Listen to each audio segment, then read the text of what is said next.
صباح الفل والورد والياسمين، صباح الهمة والنشاط، صباح الكركبة والدنيا الهيصة دي. بصوا، يعني الدنيا كانت مش في احسن حال خالص. كانت كل حاجة مشقلبة كده. فقلت بقى يلا قوم اتشجع كده واتنشط ويلا قبل الشتاء والبرد.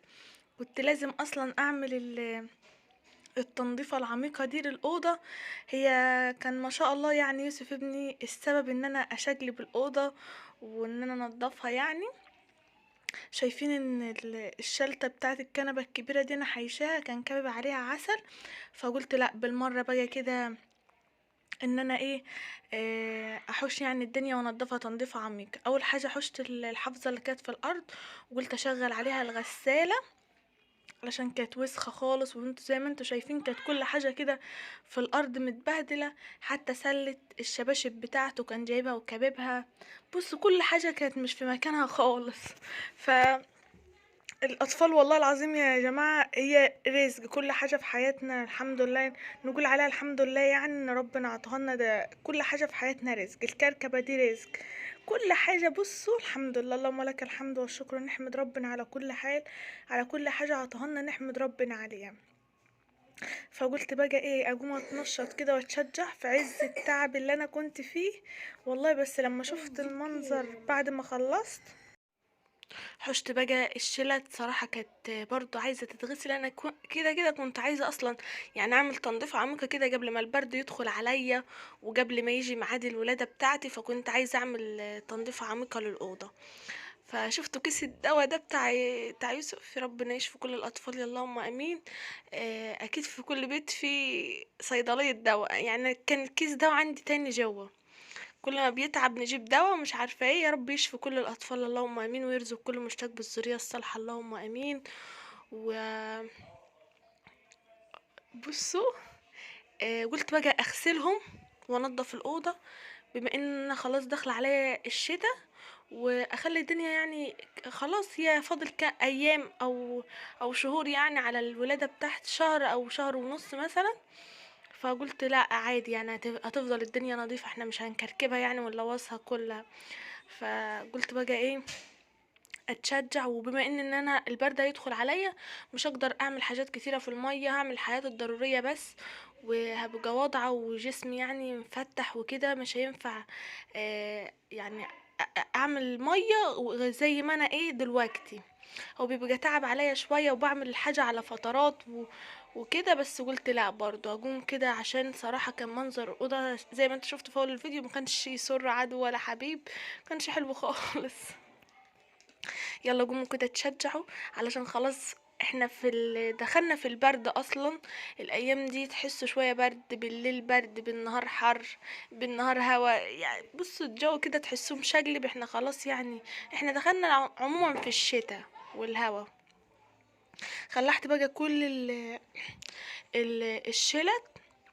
وبقى يعني قلت بقى اكنس الارضية كده من التراب عقبال بقى ما الحافظة تتغسل اروح انشرها.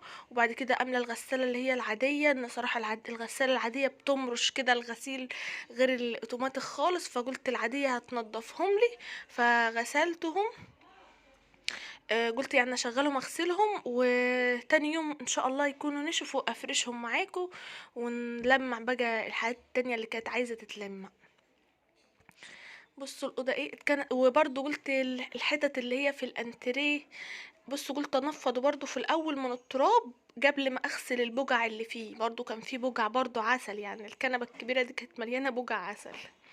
متعرفوش العسل عامل معانا يعني عجد وكده. جبت بقى طبق فيه مية واريال، ميه باريال بس، او ميه اوقات كنت بجيب ميه برسيل وبالفرشه الصغيره دي، وابدا ان انا ادعك. صراحه بينضف احلى حاجه في القطيفه بتاعه الانتريه. بتجيب شويه ميه حتى لو ميه فاضيه كده، بس لا الميه يعني بمنظف بتدي ريحه حلوه. وابدا ادعك بالفرشه الصغيره ومعايا فوطه نظيفه وناشفه وبتروح منضفه يعني البقعه وما تلاقيش البقعه تاني. حتى لو بقعت اي حاجه صراحه ما شاء الله يعني بتطلع. فنضفت بقى الانتريه كله من البقع بالفرشة الصغيرة دي اللي هما يعني بننضف بيها حاجات كتيرة. الفرشة دي، الفرشة دي او فرشة كبيرة شوية، المهم ان هي ما تكونش فرشة خشنة قوي عشان ما تقطعش الفرش بتاع الانتريه. الفرشة دي كانت كنت بحب ادعك بيها على طول، يعني كل ما بحب الانتريه الاقيه وسخ وكده فبروح دعكة بيها مية باريال او برسيل جل زي ما قلت لكم، علشان يبقى ريحة الانتريه في نفس الوقت حلوة. وما شاء الله خليت الاوضه بقت بتلمع لما نضفتها، يعني الفرش نفسه بقى بيلمع. ان انا كنت صراحه متضايقه منه لما الاقيه كل ما ادخل الاوضه كده والاقيه مبقع، ومكنتش ببقى مرتاحه نفسيا. وبالذات بقى الفرش الفاتح لما بيتلوث ومش بيبقى شكله لطيف. ان شاء الله عايزه اشتري له اللي هي الكسوه بتاعه الانتريه دي. قولوا لي رايكم، اشتريها ولا اعمل له فرش يعني عمولة كده اللي هو برضو يتحش كده ويتغسل؟ انا ولا هيبقى شكله احلى؟ انا مش عارفة صراحة يعني الفرش اللي اتعمل عمولة ولا اللي هو الفرش الجاهز ده اللي بنشوفه. فمش عارفة، عن الفرش بتاعي فاتح واي حاجة يعني ممكن تقعدي تاكلي اي حاجة كده تلاقيها اتلوث منك، فبيبقى شكله مش لطيف. هو بينضف بسرعة بس برضه انا عايزه يعني ان لو اتلوث نحوش مثلا الفرش من عليه. غير البياضات اللي بنحطها، يعني نحوش الفرش كده يبقى مغطيه كله، يغطي الالوان كلها بتاعته، هنجيب يعني لون مختلف خالص. فمش عارفه بقى. بصوا ما شاء الله، يعني ايه، يا رب يديكوا الصحة والعافية يا رب العالمين، وتقوموا تشوفوا شغل بيتكم وتشوفوا تقوموا تشوفوا وراكوا ايه.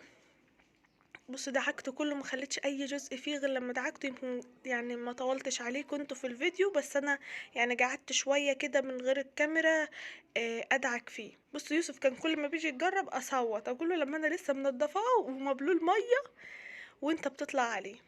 طبعا وعملت الكنبه النبيتي دي بس مش بتاعش معاكم في التصوير.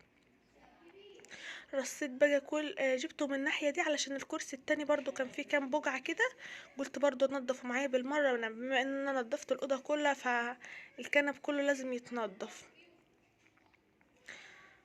اهو بصوا الايدين دي لما بنقعد بيبقى عليها بقى حاجات بقع وكده، بس ما شاء الله يعني بينضف على طول. ما تنسوش لو انتوا وصلتوا للجزء ده من الفيديو تعملوا لي لايك حلو كده وكومنت جمر زيكي. ولو انت لسه جديده يا ست الكل نوريني كده وشرفيني بالاشتراك بتاعك، وخدي لفه في القناه وشوفي ان شاء الله تتشجع من الفيديوهات بتاعتي، كلها فيديوهات مشجعه وحلوه. اهو بص بعد ما خلصت كده الانتريه، قلت بقى هبدأ ان انا املى اللي هي الغسالة العادية واغسل الفرش، وان شاء الله انزل لكم، اللهم صل على سيدنا محمد، انزل لكم يعني باقي التنظيفات. ما حبيتش اطول عليكم في الفيديو ده، وان شاء الله انزل لكم الجزء التاني تاني يوم ان شاء الله. انتظروا واحنا بننضف. عامله الغساله العاديه واحط فيها اريال وبرسيل جل وبس و... وهتتغسل يعني الغسيل هيتغسل ويبقى خلاص. متنسوش لو عجبكم الفيديو لايك واشتراك في